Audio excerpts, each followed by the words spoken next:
Hello and welcome, dear viewer. It's me again, the guy who did actually almost stay on topic for 8 videos. Don't expect that sort of continuity in the future. Two things have recently happened to me online that inspired this short video. First, I've now been an administrator with the Alea Aquarius wiki for more than a month.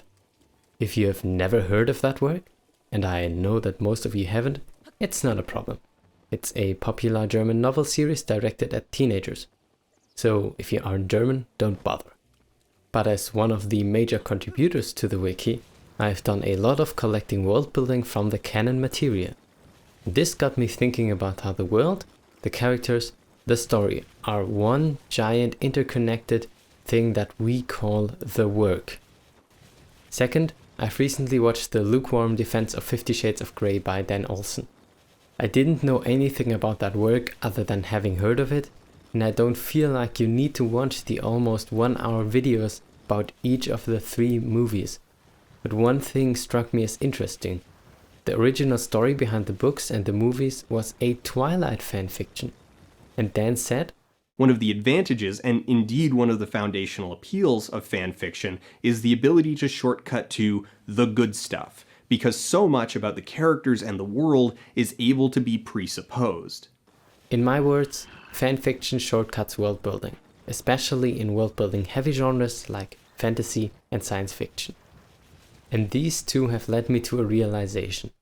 Fanfiction is the act of taking an existing work, an existing web of story, characters and world, and changing little pieces of it. Most often, story is thrown out the window, at least in parts, and characters are also commonly changed. If we get back to 50 Shades of Grey, it most significantly changes the world, which is uncommon, but fine, because story and characters are still so similar. But herein lies my issue with fanfiction. I said that one of the revelations that the Alea Aquarius analysis had for me was that story, characters and world are part of a closely linked network, at least in a good story. You cannot change any part of it without creating insensibilities in other parts, making other parts obsolete or unpleasant in the experience. A good story is one that has all of these links properly figured out. And there comes the fanfiction and screws with everything in all sorts of manners. It's like taking the Mona Lisa and having a toddler spray over it with graffiti. Just to give you a personal example, I have, in fact, created a world inhabited by cats. Does that mean that I am copying warrior cats or writing fanfiction, as many friends have pointed out to me? It may seem plausible, given that I've read more than 3/4 of the entire canon body of warrior cats. But disregarding other issues with that theory, I wouldn't even consider copying an existing work, because it's simply not fun. I may be inspired, yes, but putting creative preconditions on yourself is really, really boring. Most writers want to have maximum freedom when designing their work, the world, the characters, the story. And this gets to the core of the issue for me personally. Even though I am a world-building first writer, my writing and world-building go hand in hand and inform each other at every step of the process.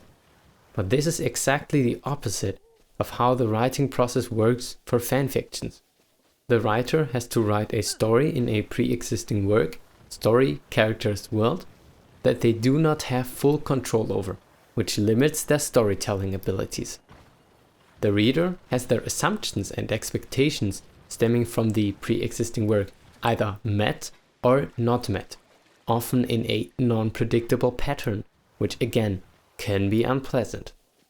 Now, just that you do understand me correctly here. I have nothing against fanfiction. I have nothing against people that like to read or write fanfiction. In fact, Dan Olsen makes a very good point of why fanfiction is an interesting medium, and I appreciate that. I simply personally can't get the appeal of either writing or reading fanfiction.